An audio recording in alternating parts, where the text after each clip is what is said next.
বাংলাদেশের প্রাথমিক ও মাধ্যমিকের দুটি পাঠ্য বই ও জরিপ অধিদপ্তরের ওয়েবসাইটে এশিয়ার মানচিত্রে অরুণাচল ও আকসাই চীনকে ভুলভাবে ভারতের অংশে দেখানো হয়েছে।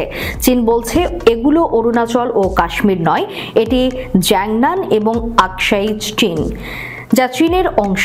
বাংলাদেশের এক্ষেত্রে তথ্য বিভ্রাট হয়েছে দাবি করে চিঠি দিয়েছে দেশটি। এছাড়া হংকং ও তাইওয়ানকে চীনের অংশ না দেখিয়ে আলাদা করে বাণিজ্যিক বিষয়টি উল্লেখ করায় সার্বিক বিষয়গুলো নিয়ে আপত্তি জানিয়েছে বেইজিং।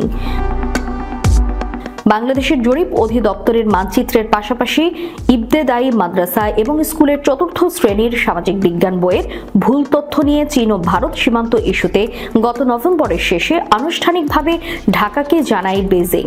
দেশটি বলছে মানচিত্রে অরুণাচলের অংশকে ভারতের দেখানো হয়েছে তা চীনের জ্যাংনান, আর কাশ্মীরের যে অংশটিকে ভারতের দেখানো হয়েছে তা জিনজিয়াং প্রদেশের আকসাই চীন, যা দীর্ঘদিন ধরে চীনের দখলে রয়েছে। জ্যাংনান এবং আকসাই চীন বহু বছর ধরেই চীনের অংশ, এমন দাবি করে বাংলাদেশ সরকারের কাছে চিঠি দিয়েছে বেইজিং।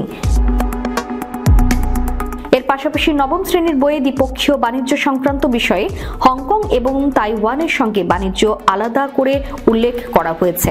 এই বিষয়ে আপত্তি জানিয়ে চীন একই চিঠিতে বলেছে হংকং ও তাইওয়ান চীনের অবিচ্ছেদ্য অংশ।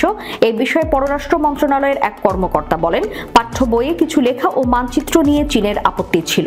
এই নিয়ে একাধিকবার ঢাকার দৃষ্টি আকর্ষণ করেছে দেশটি।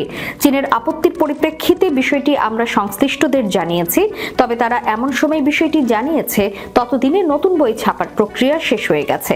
আগামীতে বিষয়গুলোকে আমলে নেওয়া হবে বলে তাদের জানানো হয়েছে। বেইজিং ঢাকাকে প্রতিশ্রুত এক চীন নীতি বিষয়টি মনে করিয়ে দিয়েছে, সেই সঙ্গে এতে অটল থাকতে আহ্বান জানিয়েছে। দীর্ঘদিন ধরে পাঠ্য বইয়ে এগুলো এভাবেই ছাপা হয়েছে জানিয়ে তিনি বলেন, ৫ আগস্টের সাথে এর বিষয়গুলি নিয়ে কখনো আপত্তি তোলেনি চীন, তবে শেখ হাসিনার পতনের পর ভারতের সঙ্গে সম্পর্কের টানাপোড়েনের বিষয়টি সামনে এনেছে, আর এসব বই এতদিন ভারতেই ছাপা হতো। এই বিষয়ে ঢাকার চীনের দূতাবাসের পক্ষ থেকে লিখিত বক্তব্যে জানানো হয়, চীন ও ভারতের সীমান্ত কখনোই মীমাংসিত হয়নি। জ্যাংনান সবসময় চীনের অংশ ছিল, যা একটি অনস্বীকার্য মৌলিক সত্য। তাই চীনের ভূখণ্ডে তথাকথিত অরুণাচল প্রদেশ স্থাপন করা অবৈধ। এদিকে জ্যাংনান নিয়ে চীনের দাবির পরিপ্রেক্ষিতে ২০২৩ সালের ৪ঠা এপ্রিল ভারতের পররাষ্ট্র মন্ত্রণালয়ের সহকারী মুখপাত্র অরিন্দম বাগচি এক বিবৃতিতে বলেছিলেন, এটি প্রথম নয়, চীন এমন চেষ্টা অনেক দিন ধরে করছে।